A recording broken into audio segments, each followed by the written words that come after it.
Good morning, everybody. So 2 days ago in our first reading from the Acts of the Apostles, we heard about the martyrdom of Saint Stephen. And the martyrdom of Saint Stephen is a tipping point for the Acts of the Apostles, because all up until this point, the apostles have been preaching in the temple area in Jerusalem. And from the persecution of Stephen onward, we heard yesterday about how, because of the persecution, they moved out of Jerusalem. And so for the rest of Acts, we're going to hear about them moving out of Jerusalem and the preaching that they do outside of there. And so not only is this a major tipping point in terms of location, but also in terms of method. Because up until this point, they have been speaking to people who are leaders, who know well the Old Testament, and now they're going to be preaching to a totally different group of people. And we see that in our first reading today, with Philip speaking to this Ethiopian man. And notice how this Ethiopian man is reading the Old Testament and he doesn't get it. He doesn't understand what it is. And so Philip has to change the method. He has to change the method in which he's preaching the gospel in order for this man to understand.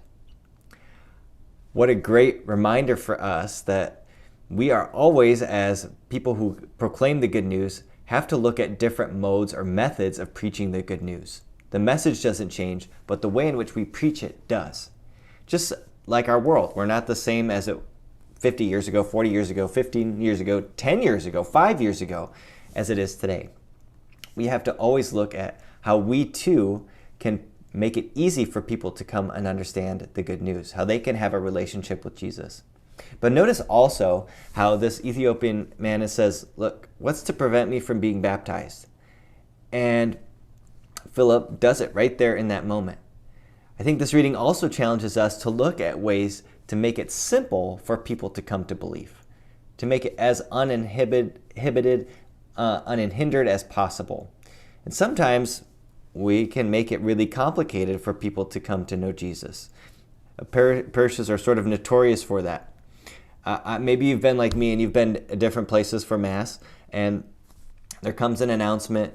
Oh yeah, sorry, we didn't have time to put this in the bulletin, but we wanted to announce that we're starting this new program, and if you'd like to participate, call 55544. Like, who has a piece of paper and a pencil now?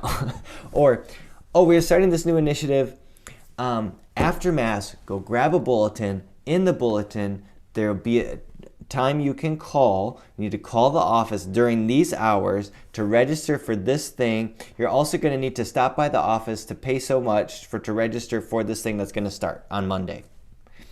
We can make all these hoops for people that hinder people from growing in their faith. Or we can also do it spiritually. Like, you're not a good Catholic unless you pray the rosary every day at this hour, and then afterward you have to have all these other extra prayers and litanies, or you have to not only go to Mass, but you have to put all these conditions on it. Rather, how can we make the gospel easy for people to understand? So I think this reading invites us and challenges us today as we go about proclaiming the good news as Philip does. How can we make the gospel easy, unhindered, for people to come to know and love Christ today?